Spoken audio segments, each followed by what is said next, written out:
gente vem falando das profecias que vão acontecendo ao longo dessa cronologia, né? Mas o meu intuito é que vocês tenham na mente uma sucessão de acontecimentos, o que vem depois do que, né? Então, no nosso encontro passado, nós falamos sobre Daniel, é isso? E se vocês fossem dar uma data para Daniel, que data que seria? Data. Ele viveu quando? Vai olhar. Tem que ser de cabeça. Exatamente. Mais ou menos 600 anos antes de Cristo. Daniel.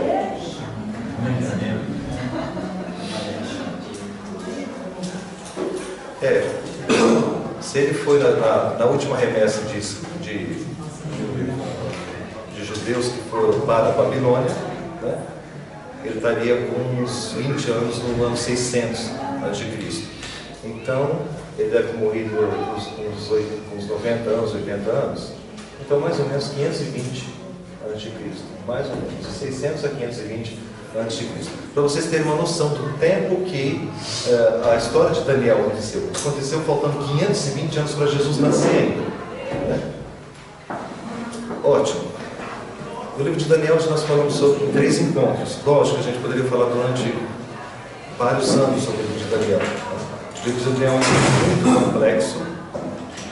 muito complexo porque ele tem profecias que vão abranger desde a queda do homem, vamos dizer assim, até a volta de Jesus, até o juízo final. As profecias de Daniel são muito abrangentes e daqui para frente ele conta detalhes do que vai acontecer ainda. Então são profecias profundas, não é isso? Tão profundas que eu falei para vocês que até o capeta não queria deixar o anjo que trazia a mensagem para ele passar, de tão profunda que eram as profecias que ele estava trazendo. É isso? Um demônio, um anjo caído se opôs ao anjo mensageiro que estava trazendo as profecias para ele. Ele se opôs para que ele não passasse. Por quê? Porque a igreja nós hoje, estudando a profecia de Daniel, a gente fica muito mais alerta do que a gente está vivendo, dos acontecimentos que estão se passando hoje. Então o anjo falou assim: eu não quero que essas pessoas saibam, eu não quero. Isso desde todos os crentes que viveram. Então, o livro de Daniel é tão importante que o próprio Jesus manda ler Daniel, não é isso? Aqui em Mateus capítulo 24 ele fala, quem lê entenda, ou seja, Daniel fala, quem lê entenda, ou seja, vai lá e leia, entenda o livro de Daniel, né? Inclusive as profecias são tão profundas que o próprio anjo falou assim: olha Daniel, não se preocupa, zela essas palavras. Tipo o Senhor falou: olha, eu sei que você não entendeu nada. Né? Porque ela falou de um futuro muito longe, muito distante ainda, para os últimos dias. O anjo avisa ele, são acontecimentos para os dias do fim, para os últimos dias. Você não se preocupa, porque você vai estar na sorte dos seus pais, ou seja, você vai morrer e ser enterrado como seus pais foram, mas você sela essas palavras, que essas palavras vão ser abertas no final dos tempos. Tá? Ele fala assim: não se preocupa não, vai ter gente no final dos tempos que vai entender. Tá? Porque ali naquela época, muita coisa passou batido, ele não entendeu. Ele não entendeu os reinos que viriam ainda, os generais que iam vir, aquelas visões de generais, aquela visão de animais, e asas e cabeças. Não, ele não entendeu isso, né? Mas o anjo falou para ele: não se preocupe, no tempo certo. Isso a gente tira né, a gente gosta de estudar a profecia, a gente tira um ensino que a profecia é dada para quem está vendo na época dela. Não é isso? Hoje a gente gosta muito de especular o que vai acontecer daqui a alguns anos ainda, mas a gente tem que ver o que está acontecendo na nossa época hoje, né? Mateus capítulo 24, os primeiros versículos, é o que está acontecendo na nossa época hoje, né? Então aquela profecia foi dada para nós que estamos vivendo aqui. O exemplo disso, como eu sempre falei para vocês, quando eu comecei a estudar escatologia com o pastor Valtenir, acreditava-se que a marcação da besta seria o código de barras, que só existia no leite condensado moça, né? Era o único que tinha. Agora tudo tem, já não é mais a marcação do código de barra, já é outra coisa. Então se faz a implantação do chip, pode ser outra coisa totalmente diferente, que nem se inventou ainda, né? Então não adianta muito especular, isso só vai acontecer, né? Só vai saber quem estiver vivendo. A pessoa que estiver vivendo naquela época vai falar: então é isso que é marcação. É isso. A gente pode vislumbrar e especular, mas ter certeza só para quem está vivendo, né? Então Daniel, irmãos, ele teve uma vida muito longa. É através do testemunho de vida dele que Nabucodonosor vai se converter. Vamos chamar conversão por ele, né? Vai reconhecer que o Senhor de Daniel é o único Senhor verdadeiro. Nabucodonosor reconhece por ter visto o testemunho de Daniel, né? Daniel era aquele homem que orava 3 vezes por dia, né? Então ele tinha um contato com Deus, ele sabia o Deus que ele servia. E ele ainda vai sobreviver a Nabucodonosor, que Nabucodonosor vai morrer primeiro, ele ainda vai sobreviver ao último rei babilônico, vai sobreviver ao primeiro rei medo-persa, Dario, okay? Porque a Babilônia cai, ela é dominada pelo Império Persa, primeiro pelo Império Medo, depois pelos persas que se juntaram. Okay? Então Daniel sobrevive. O primeiro rei da Pérsia, o primeiro rei Medo-Persa, gosta muito de Daniel, porque a fama dele já havia se estendido até ele, né? É esse primeiro rei persa que manda Daniel para a cova dos leões. Tá? Então vocês não confundam, na cova dos leões Daniel já está no final da vida, já está velhinho. Então, com Daniel, marca-se o fim do Império Babilônico para a entrada do Império Medo-Persa.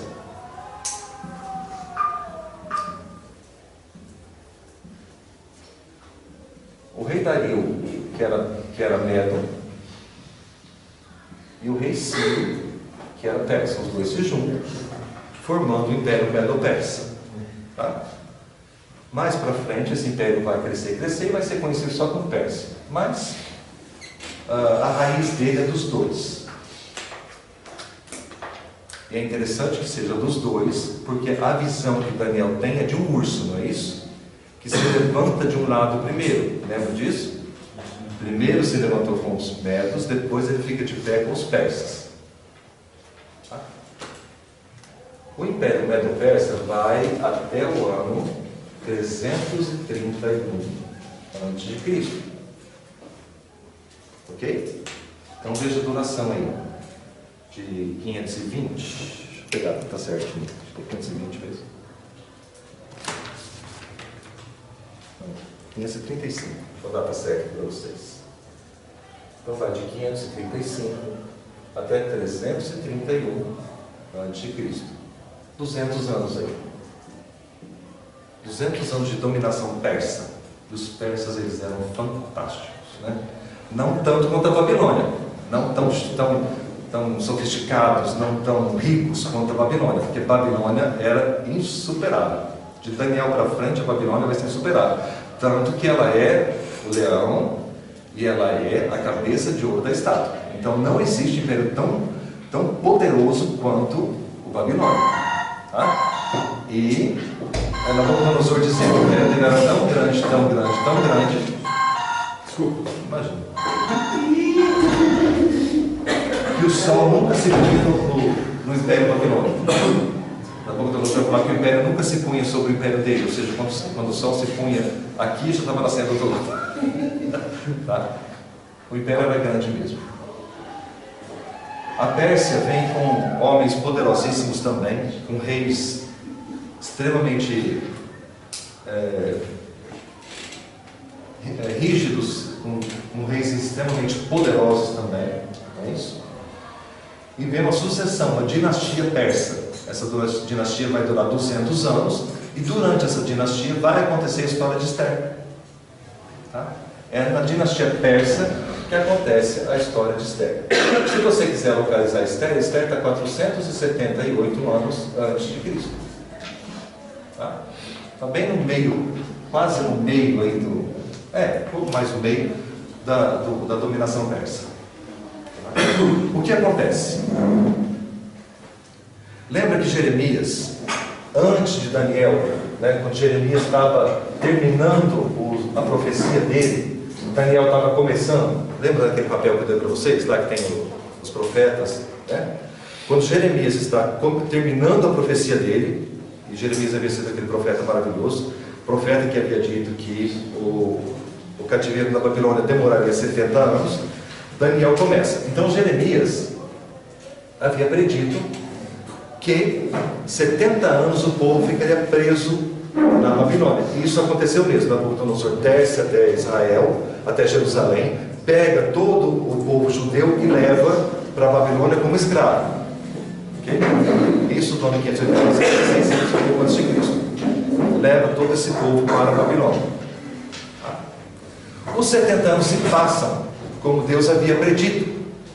E Daniel então ora a Deus pedindo para que os 70 anos cheguem ao fim. Quer dizer, era uma profecia que estabelecia 70 anos e Daniel já havia entendido que os 70 anos haviam acabado. Daniel agora já está velhinho. Tá? O rei Ciro então vem e liberta o povo judeu. Liberta em que sentido? Fala assim, olha, liberta entre aspas, tá? Fala assim, quem quiser descer até Jerusalém, desça. Mas 70 anos já haviam se passado. Ninguém quis muito descer para uma cidade destruída, sendo que Babilônia era o centro, né? Era Nova York da época. Ninguém queria voltar para o Xambrém, tem? Interiorzinho, por mais que gostasse, tem nada com o Xambrém, por mais que gostasse, tivesse amor naquela terra, o povo falou assim, mas está tão bom aqui, vamos ficar aqui. Mas teve alguns que gostavam tanto, que amavam tanto, sabiam tanto da promessa de Deus, que eles quiseram voltar para a cidadezinha. Jerusalém não era uma cidadezinha, mas eu digo que vocês estavam totalmente destruídos. Mas em comparação, porque Babilônia era o chique do negócio, tudo acontecia ali. Comércios, a faculdade, porque Babilônia já é universidade, tá?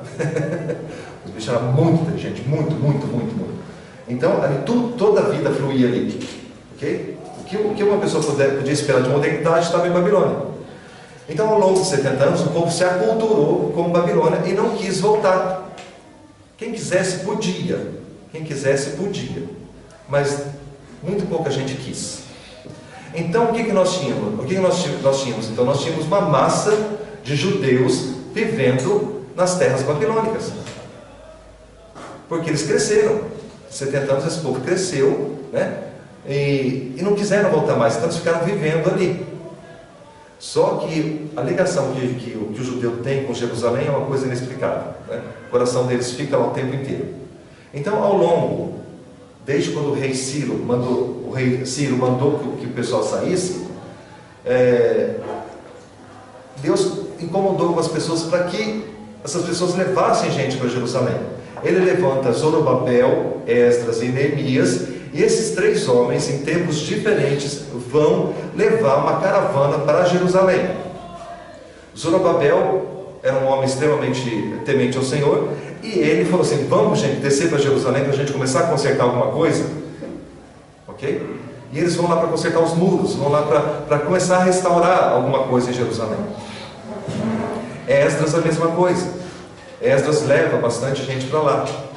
Depois Neemias vem, e Neemias tem no coração o intuito de reconstruir Jerusalém.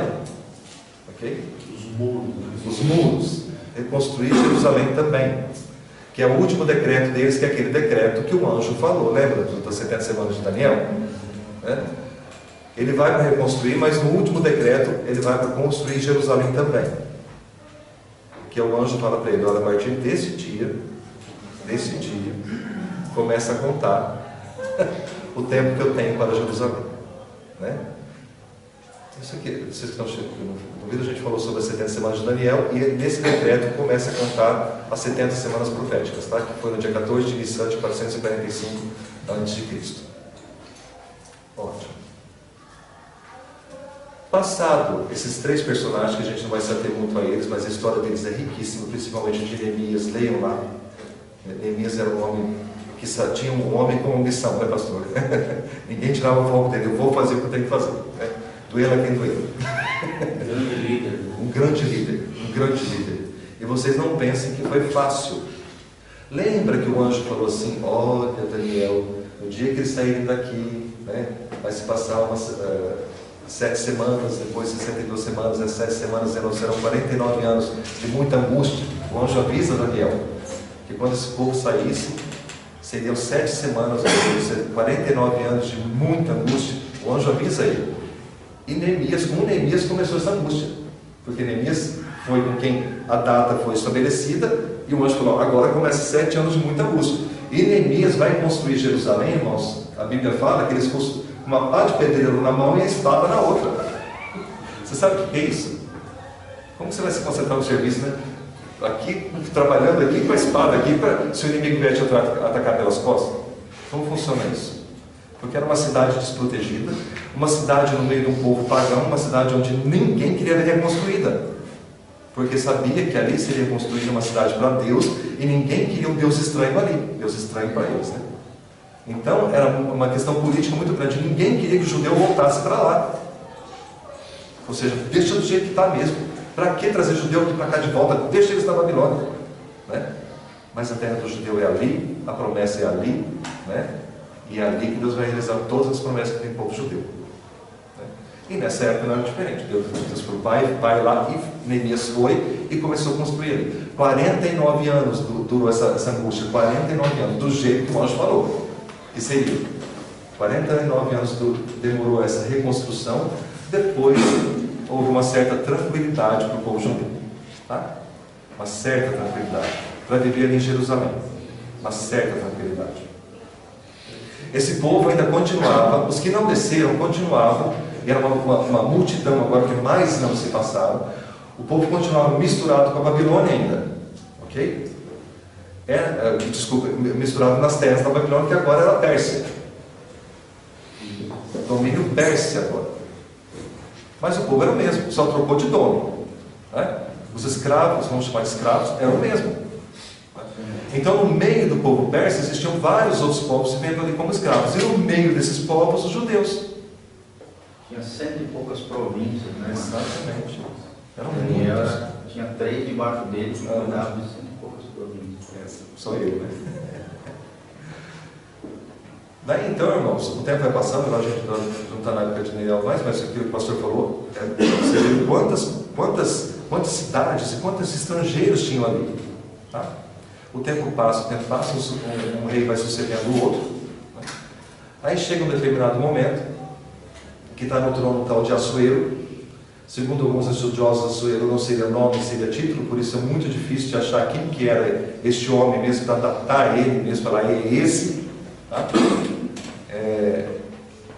Então fica assim meio na dúvida que ano seria, que governante seria esse. Até tentei decorar o nome dele, tudo mais provável, mas eu não consegui. Acho qual, não sei. Mas é uma bem diferente. Tá? Nesse período se levanta, esse é o nosso próximo personagem, que é a rainha Esther. Então Esther vai estar 478 anos antes de Cristo, enquanto Daniel está 520 antes de Cristo. Neemias 450, Esdras 450 mais ou menos. Tá? Ótimo. A história de Esther. A história de Esther é uma história fantástica, não é isso? E vocês mulheres, que às vezes, né, a gente vê as mulheres reclamando que a Bíblia trata duramente as mulheres, eu falei assim, porque você nunca leu o livro de Esther e o livro de Ruth, né? São histórias de redenção maravilhosas, né? Incomparável. E a história de Ruth, de Esther, é muito conhecida, é isso? Ele estava governando esse rei Assuero, e ele dá uma festa muito grande, e ele quer se mostrar a mulher bonita que ele tinha, ok? A tal da Vasti. Então ele dá uma festa, está lá bêbado, está lá, né, com os amigos dele, e manda a Vasti vir para dançar. E ela fala, eu sou uma rainha, eu não vou. Se você pensa que você vai me mostrar para os seus amigos como se eu fosse uma mercadoria, eu não vou, né? Ele fala, então vai. Então que seja essa a última vez que eu falo com você. Então Vasti nunca mais vai ver o rosto, enfim, ter contato com o marido dela. Ela era a rainha e ele o rei. Os reis ali, irmãos, a gente, por mais que nós ocidentais, nós não temos monarquia, a gente não consegue entender o que é um rei. Por mais que a gente se exercite, por mais que a gente veja filme, a gente não consegue entender o que é um rei. Tá? Mas na mente ocidental, na mente oriental, o rei tinha poder de vida e morte. Ele era um deus na terra. Ele podia tudo. Se ele queria mandar tacar fogo em tudo, ele tacava. Não é isso? Era dele o poder. Ele era quase visto como um deus. No Egito, eles eram deuses, né? O povo tratava o faraó como um deus. E assim, essa ideia de um soberano divino tinha alcançado a Pérsia também. Que era o que conferia toda a autoridade dele, era a autoridade divina. O homem era tão bom como se fosse Deus. O que ele mandava era lei e acabou. Então Vasti nunca mais vai ver o marido de novo. Daí então, ele resolve achar uma nova rainha. É isso? Então ele proclama um edital dizendo que a partir daquele dia que se procurasse em todas as províncias uma moça bonita que fosse a rainha dele. Então, ele quer dizer, ele não proclama, ele manda buscar. Mas então ele manda buscar essas moças vão todas para o harém dele, vamos chamar de harém, ou seja, ok? Para ver quem será a próxima rainha. Okay? Para ver quem será a próxima rainha. Não, até por menores, ele se encanta por Esther. Esther cai no gosto dele. Esther, ela era da tribo dos judeus. Ok? Ela era judia. Só que o judeu vivia meio escondido, então ela não declarou logo o que ela era. Tipo assim, melhor não saber, melhor deixar minha origem quieta. Né? Sou apenas uma moça que mora na Pérsia. Pronto. Ok? Esther, então, está no palácio do rei, e o rei se encanta por ela, né? Porque tinha a graça de Deus sobre ela, uma moça lindíssima, né? Uma moça virtuosa, lindíssima, e ele se encanta por essa virtuosidade que ela tinha, né? Que é própria, peculiar daqueles que servem a Deus, uma coisa diferente. Mas já te falaram para vocês que tem uma coisa diferente, você não sabe o que é? Já? Né? É esse Deus que a gente serve, que deixa a gente diferente, não adianta. Né? E Esther não era diferente, ou seja, não era diferente de nós. Ela era uma moça que se destacava das outras. Ótimo. O rei se encanta por ela também. Só que no reino existe um homem muito ruim, muito malzinho, chamado Amã. Amã? Deixa eu ver agora. Não é Amã? Amã. Vagar ou é? Vagar. Ramã. Vagar. Deve falar Ramã, né? E este homem queria, porque queria, destruir o povo judeu que morava ali. Ele era incomodadíssimo com aquele povo. Adivinha a descendência dele? De que povo que ele descende?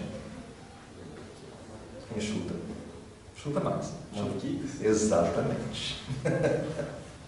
Ramã era descendente dos Amalequitas. Lembra que eu falei para vocês sempre que tem alguém querendo destruir o povo judeu, tem um capeta chamado Amaleca por trás? Aí estava ele de novo. Escondidinho, mas com um plano satânico, terrível. Ou seja, uma maneira de eliminar todo aquele povo. Aí você lembra isso, você se arrepia, porque gente que quer eliminar o povo judeu, tipo assim, que povo que parece que precisa ser eliminado até em todo lugar que vai, tem alguém querendo eliminar esse povo, né? E ali não era diferente. Aquele povo incomodado. Tinha uma coisa daquele povo incomodado, então tinha que destruir ele. Né? Ele era muito amigo do rei, e chega para o rei com uma sutileza e fala para o rei editar uma lei, sugere para o rei editar uma lei onde pessoas que não servissem ao Deus dele que fosse eliminado. Okay? O rei, meio sem entender o negócio, pega e assina o decreto.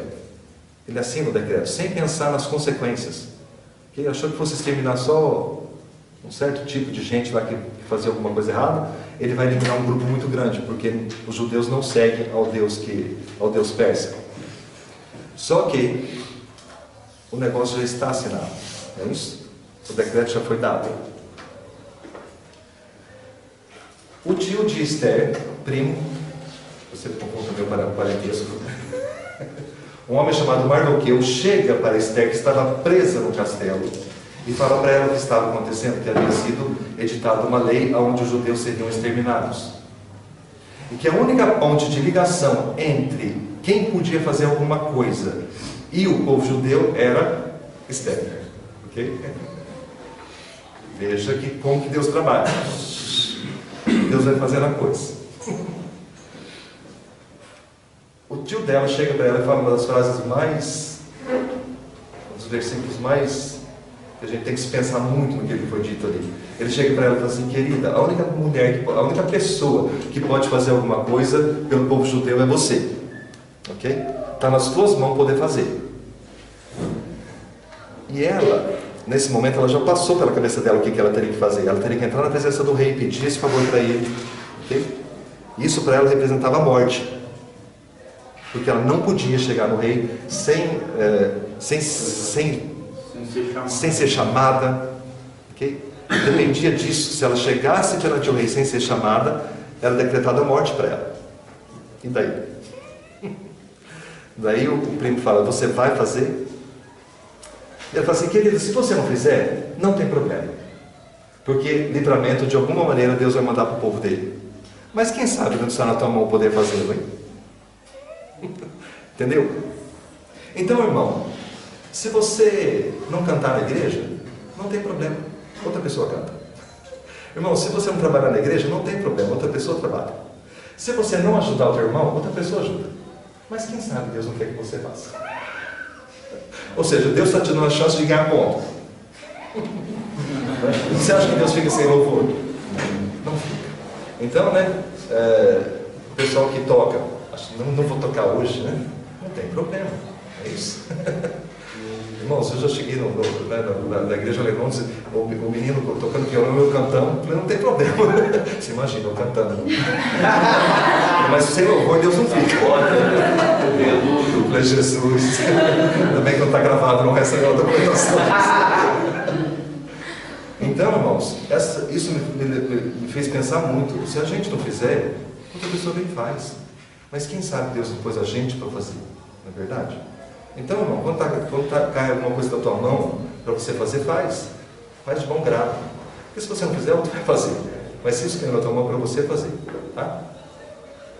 E Esther então decide fazer aquilo que o primo está pedindo, e ela vai interceder junto ao povo, pelo povo junto ao rei. É isso?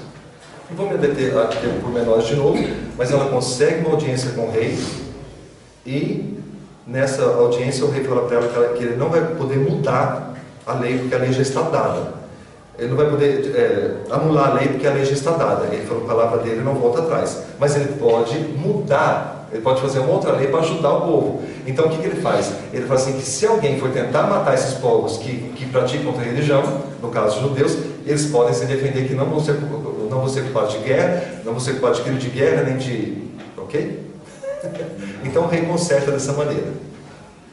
Então agora, o povo judeu que antes tinha que ser morto quietinho, agora ele pode ser defendido. Não é isso? E depois o rei fica sabendo quem que planejou essa investida contra o povo judeu, que foi o tal do Ramã, e ele manda enforcar Ramã. Tá? Então aquilo que era para ser para o judeu, acabou sendo para ele. E isso realmente acontece no dia marcado, se eu não me engano, no dia 12, 13 e 14 de Adar, que seria mais ou menos agosto, acho que é isso, agosto. Os soldados saíram correndo atrás do povo judeu, assim, as pessoas foram atrás do povo judeu para matá-los, e eles matam quem ia atacar eles e acabam vencendo. Tá?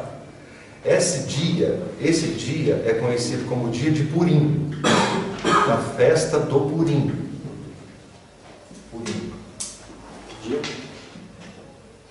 Agora eu me esqueci, mas acho que é dia 14 de Adar. Dia 14 de Adar, que seria mais ou menos 14 de agosto. Eu vou confirmar essa data, tá? Eu acho que é isso. Pur significa sorte, lançar sorte. Porque num determinado momento dessa história de Ramã, ele lança dados para saber o que vai acontecer com o povo. Isso é uma coisa que me intriga, porque o jogo de dados ele aparece umas 3 vezes na Bíblia. Uma é dessa. Só eu não tenho resposta, tá? Né? Se um dia vocês acharem resposta, vocês me ajudem também. Estou procurando faz tempo. Esse lançar dados, o que significa? Porque qual que é outro momento que é lançado dados? Quem sabe? Exatamente. A crucificação, onde é lançado dados sobre a cruz de Cristo. Né? Então você vê, o judeu tem uma festa importantíssima chamada Purim, que seria a festa da sorte, né? E depois em Jesus também é lançado dados. Eu não sei, talvez o anticristo faça isso no futuro, não sei.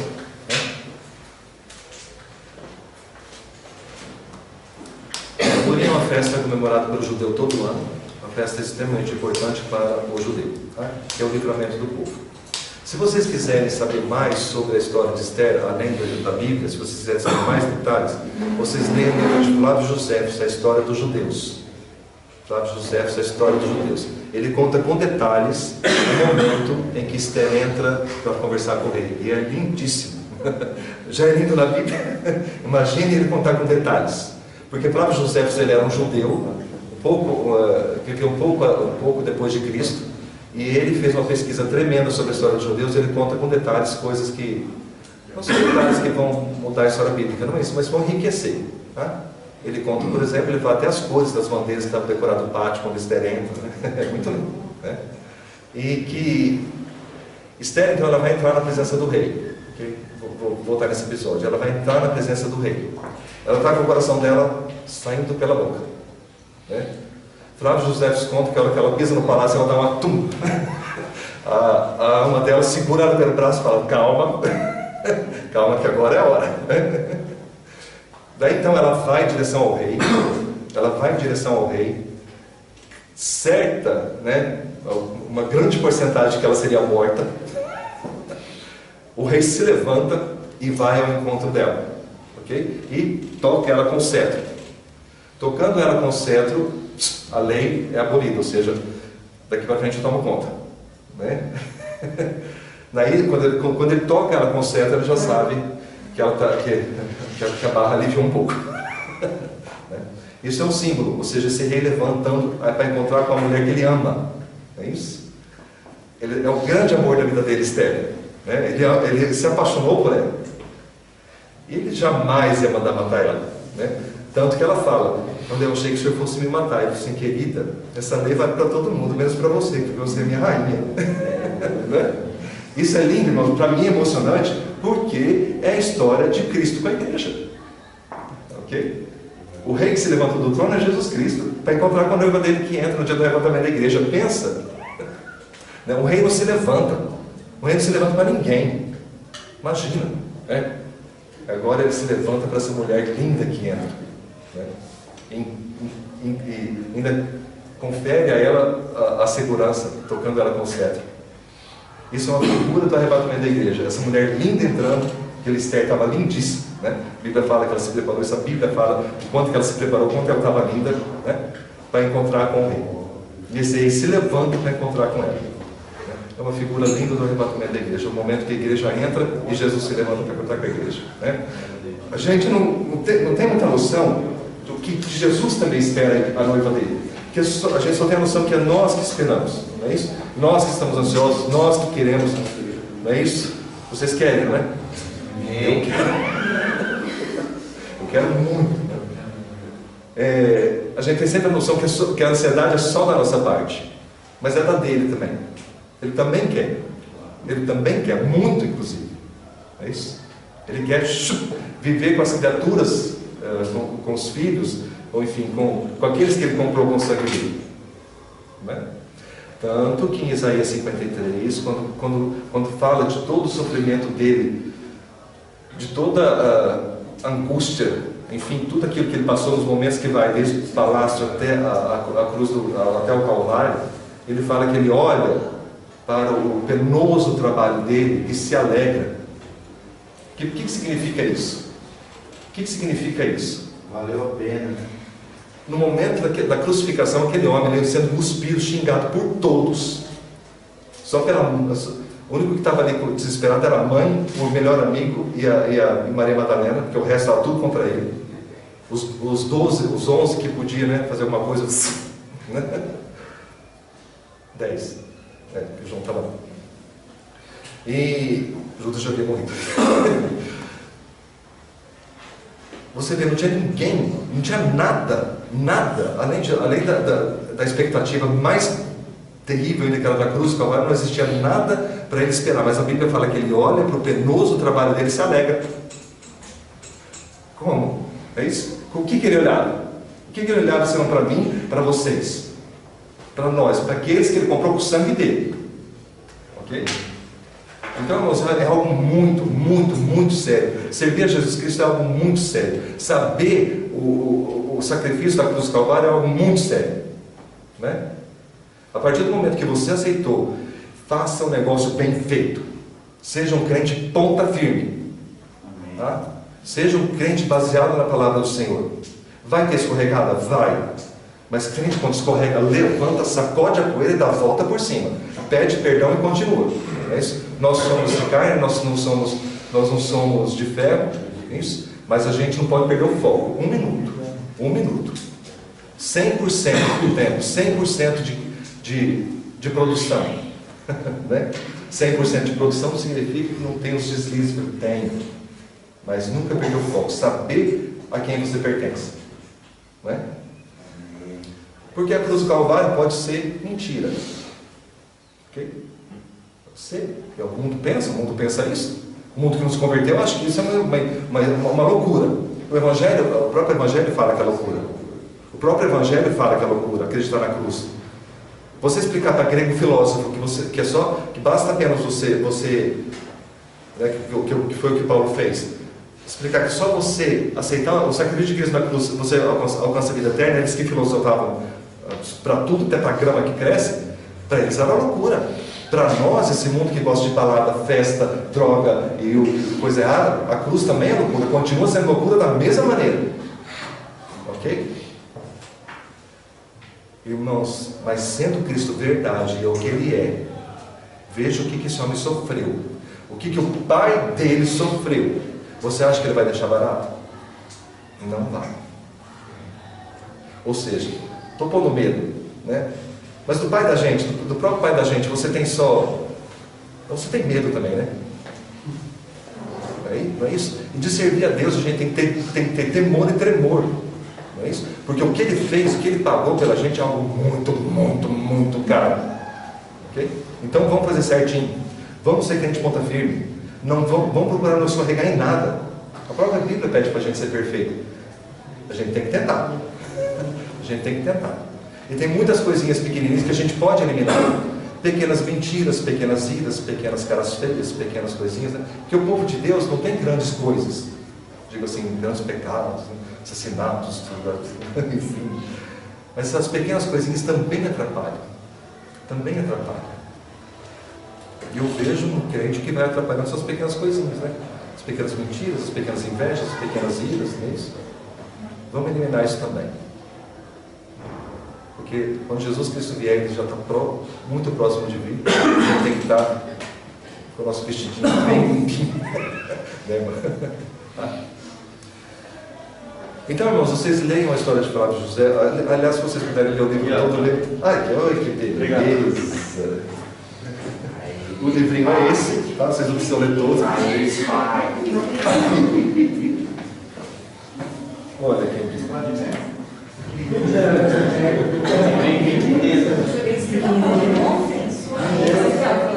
Deixa aqui já.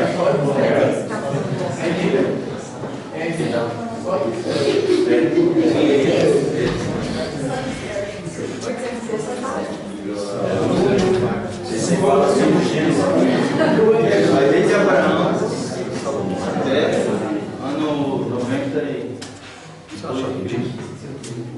quase 2000 anos.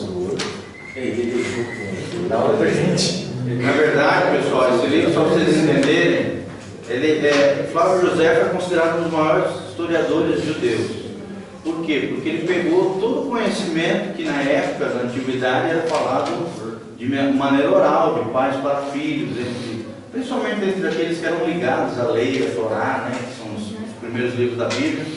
Era falado de boca em boca, e aquelas histórias, tudo aquilo que se passava no povo de Israel era passado. Algumas coisas eram escritas e se perderam, mas a maioria delas eram faladas, né, ao longo da história. E aí, quando chegou Flávio José, ele pegou todo aquele conhecimento rabínico, que são os mestres da lei judaica, e transcreveu como um historiador, contando as histórias que ele ouvia dos mestres da lei, dos rabinos da época. E escreveu uma das maiores obras que existe de história hoje no mundo, principalmente de história de Israel, e não só de Israel, de todos os povos e nações, aproximadamente do ano 2000 a.C. até o ano 92 depois de Cristo. Quase 2.100 anos de história, num livro. Tá? Então é bem legal, é um livro muito bom para quem quer saber história secular paralela à Bíblia. Claro que a nossa referência é a Bíblia, sim. Mas além da Bíblia, se você quiser conhecer costumes, histórias dos povos, da cultura, das culturas que permeavam a Bíblia, é um livro excelente para saber. Veja aqui, por exemplo, se eu consigo ler. Depois de assim orar durante 3 dias, ele contando a história dela. Ela tirou suas vestes tristes e revestiu-se de outras, resplandecentemente ricas, as quais ajuntou os ornamentos com os quais se pode enfeitar uma grande rainha. Foi em seguida falar com o rei, acompanhada somente por suas damas, sobre uma das quais se apoiava, enquanto outra sustentava a cauda de suas vestes, cujas dobras pareciam flutuar sobre o pavimento. Via-se um modesto rubor tingir as suas faces, e a majestade e a beleza resplandiam igualmente em seu temor.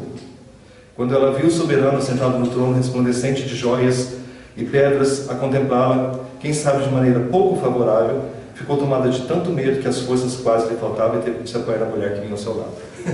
É assim tá. Então, irmãos, a história de Esther é uma história rica, exatamente por essa figura. E essa mulher, então, através dela, Deus vai trazer o livramento para o povo judeu. Tá?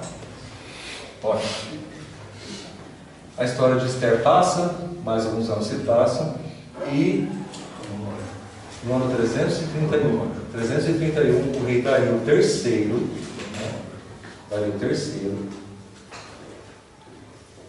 é vencido numa batalha por um rapazinho chamado Alexandre o Grande. Acaba aqui, no ano 331 a.C., o domínio persa. Entra quem? Romano.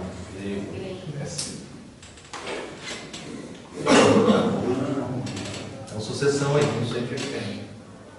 O povo judeu só passa de mão. Passa para os gregos agora. Se bem que agora Jerusalém já está sendo construída, o templo já está construído. Mas ainda eles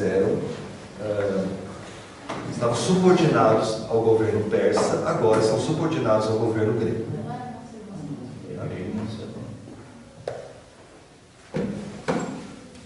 Ok, olha que nós marcamos. Festa de Purim, 14 do mês Adar. 14 de Adar. Que é aproximadamente dia 23 de fevereiro. Fevereiro? Falei agosto, bicho, estava não vou lá. Nós foi com marcar certinho aqui? 14 de Adar. Mais ou menos 23 de fevereiro. 23 de fevereiro. O calendário 23 foi essa data.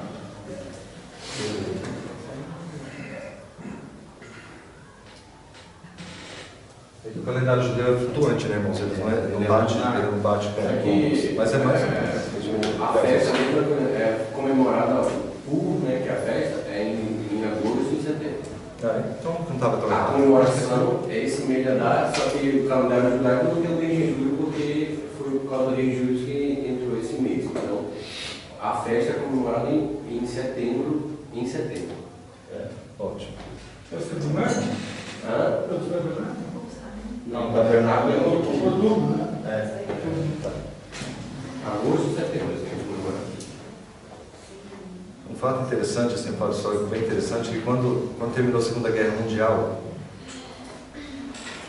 e começaram a matar alguns líderes nazistas, eles pegaram 3 generais muito importantes do nazismo na época e enforcaram eles. Se não me engano, não sei se foi na Itália ou em algum outro país ali por perto.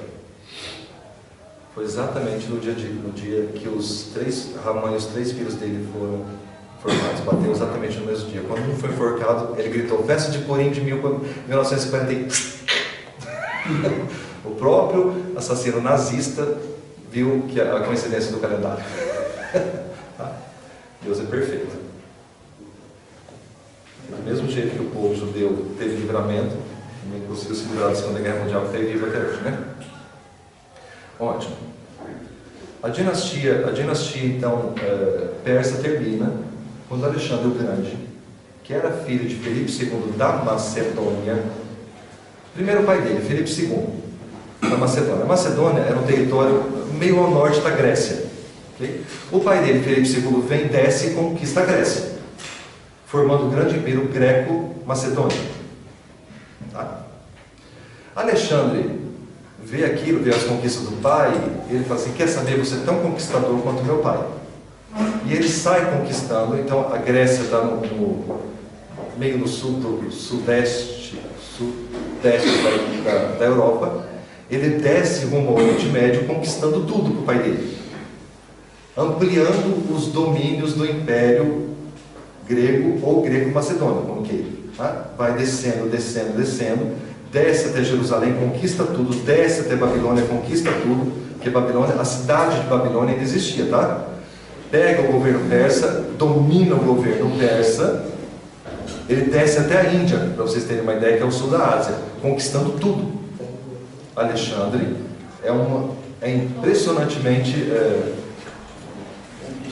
conquistador.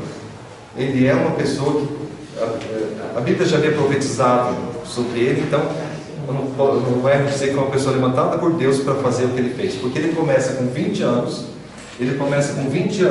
descendo da Grécia com 20 anos, ele vai até a Índia, tá? Depois ele volta para a Babilônia, que ainda era uma cidade importantíssima, ainda era, apesar de não ser mais Babilônia, que vai ser colonizada pelos persas, agora grega, não é isso? E ele morre aos 32 anos na cidade de Babilônia. Então você vê, em 12 anos, ele conquistou metade da Ásia do pai dele. Ele ampliou o governo grego. Foi com Alexandre o Grande que a cultura helenística foi espalhada pelo Oriente. O que é a cultura helenística? A cultura dos gregos, os templos gregos, as colunas gregas, as estátuas, a estética grega foi difundida pelo mundo. Começou ali. Tá? E isso é tão importante, que quando ele morre, como eu falei para vocês, Alexandre morrendo, o reino dele, o território dele é dividido por quatro generais, lembra? Quem lembra o nome dele sem ler? Ptolomeu,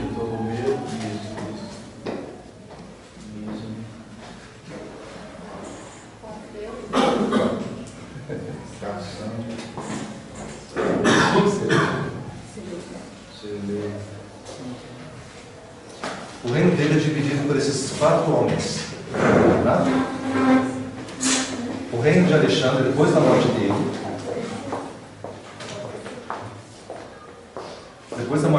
é dividido por esses 4 generais dele, 4 amigos dele. Tá? Ptolomeu vai ficar com o Egito.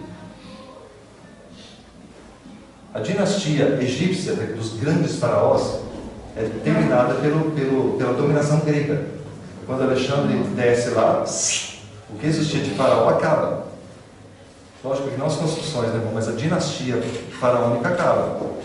Ptolomeu estava no Egito, a dinastia dele, a dinastia dos Ptolomeu, que nada tem a ver de sangue egípcio. É uma dinastia grega. E lá ele fica. Este homem aqui é um homem muito inteligente. Ele é grego, né? E grego nessa época, não que eu seja, mas pela fama, a fama deles era de filósofos e estudiosos, e eles eram mesmo. Ptolomeu não ficava atrás, era um homem que gostava de cultura, ele gostava de conhecimento, ok? Daí então, ele funda no Egito a Biblioteca de Alexandria, ok? Em homenagem ao amigo Alexandre, ele funda uma cidade, dá o nome da cidade de Alexandria, e lá nessa cidade ele constrói uma biblioteca chamada Biblioteca de Alexandria. Essa biblioteca era famosa por quê? Porque ele tinha o intuito de receber nessa biblioteca todo o conhecimento que existia ali na Ásia e na Europa. Ele tinha essa ideia de fazer grandes enciclopédias de tudo que se conhecia, de tudo, de filosofia, matemática, biologia, tudo está ali. Toda fonte de conhecimento está ali. Um gigantesco computador, está tudo ali. Ótimo. Ele chega para os judeus e manda uma equipe e fala assim: olha, a gente precisa que os livros de vocês estejam na nossa biblioteca, porque a gente quer saber da cultura de vocês. Ok? Só que o livro de vocês está em hebraico, está em aramaico, mas enfim, está na língua nativa de vocês, o hebraico. A gente precisa que vocês traduzam isso para o grego. E os estudiosos judeus falam assim: por que não, não é? Traduzem isso para o grego. Irmãos, é a mesma coisa traduzir uma coisa em japonês para o inglês. Né? Uma coisa que ninguém entendia, agora um monte de gente entende. Daí começa a se esparramar o Antigo Testamento. O Antigo Testamento, da forma, ainda que não, os livros não haviam sido juntados ainda, mas já se começa a traduzir os escritos de Jeremias, os escritos de Daniel, estão começando a traduzir aquilo que antes só estava em hebraico. Então você vê como Deus trabalha, não é isso? Levanta esse homem que não tem nada a ver, né? E como eu falei para vocês, eu gosto muito de filme que a gente aprende bastante com eles, né? Filmes bons, obviamente. Tem um filme chamado Alexandre o Grande. Se vocês verem, quem tem em casa, se reúnam para ver, né? Tem umas partes meio esquisitas, mas a história vocês vão conseguir captar. Se vocês verem esse filme, aquele velhinho que começa o filme é Ptolomeu. Tá?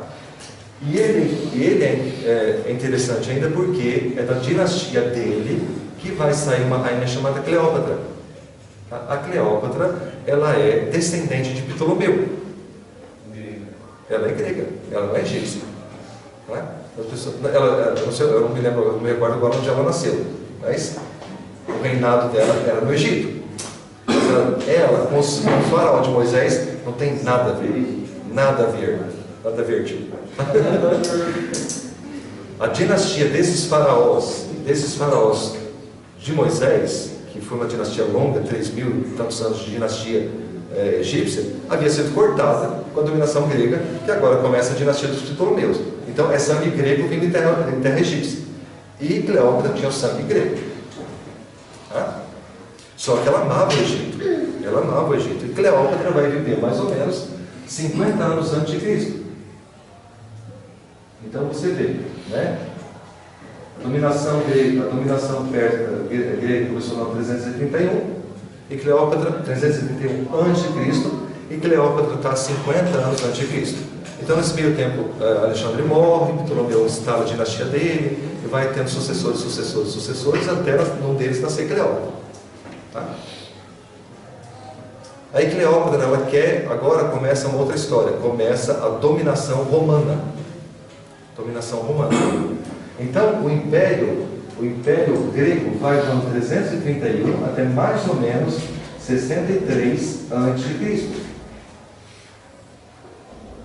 63 a.C. Cleópatra vive mais ou menos 50 anos antes de Cristo. Tá? Ela vive no momento em que Roma está descendo, conquistando tudo, descendo e subindo, né? Roma vai para todos os lados, não é isso? Vai tanto quanto para o norte da Europa, conquistando os povos bárbaros. Aí novamente falando de filme, assistam Gladiador, que é aquele momento onde tem aqueles homens barbudos no meio do mato, e os romanos vindo, né? É a primeira batalha do filme. Eles estão no norte da Itália avançando em direção aos povos bárbaros. Okay? Então o Império Romano começa a ser a grande máquina de morte, que ele é a grande máquina de ferro, não é isso? Por isso que Daniel vê aquele Império vivente de ferro, não é isso? Que é o Império Romano. E ele vai subindo tanto para a Europa quanto descendo para o Oriente Médio. Vai se expandindo para todos os lados, o grande Império Romano. Desce até o Egito. Quando Marco Antônio chega até o Egito, ele encontra Cleópatra. Cleópatra fala assim, mas eu pego esse romano, vou deixar pedra sobre pedra, porque ele não vai tomar meu império de jeito nenhum. Ela não quer perder o Egito. Aí ela inventa tramóias, de paixões, né? Eu estou contando isso porque a história de Cleópatra é bastante famosa, né? Então ela inventa a história de paixões e traições contra o Júlio César com Marco Antônio, porque ela quer manter a linhagem egípcia dela. Mas ela não consegue, quando ela se vê cercada do Império Romano, que ela vê que ela perde tanto Marco Antônio quanto Júlio César, ela se mata com a famosa cobra, né? Com a picadinha da cobra venenosa lá. Tá? Então, só para vocês saberem que Cleópatra está muito perto de Jesus, falta 50 anos para Jesus nascer, quando a história dela acontece. Nesse momento, então, o grande Império Romano já desceu, já conquistou Jerusalém, já está expulsando, ou seja, dando fim ao Império Grego. Aqui vai do ano 331 até o ano 63, durou bastante. Né? Nesse meio tempo aqui, durante a dominação grega, vai acontecer a história do Antíoco Epifânio que eu falei para vocês. Eu não vou saber datar ele certinho, mas Antíoco Epifânio, ele era um Seleucita, descendente do Seleuco, que é aquele homem maligno que Daniel chama ele de, ou seja, faz uma comparação dele com o anticristo. Esse homem que vai profanar o templo, que vai ser uma figura do anticristo. O tempo grego. Oi? O tempo grego ou romano? Grego. Seleuco é grego. Eu sei porque ele vai profanar o templo de Jerusalém. Tá, mas o Antíoco é Grego. no tempo dos gregos. Grego, isso, no templo dos gregos. No ano 63, então, o governo romano já está bem estruturado, é isso? Já está no auge. A Grécia, o Império Grego começa a cair, o governo romano se instala em tudo, e é nesse período que nasce Jesus Cristo. Jesus Cristo nasce no ano 4, depois de Cristo. Como eu falei para vocês, existe um erro no nosso calendário, então às vezes vocês vão achar essa data. No ano de nascimento de Jesus Cristo, no ano 4, depois de Cristo. Então é por causa do erro do nosso calendário. A gente para por aqui, que já principalmente a gente. 145 antes de Cristo, o Antíoco Epifânio. Quanto? Wikipédia. Opa, beleza. Então, para quem quer 175, tá? 175. Flávio José fala sobre ele, que eu acabei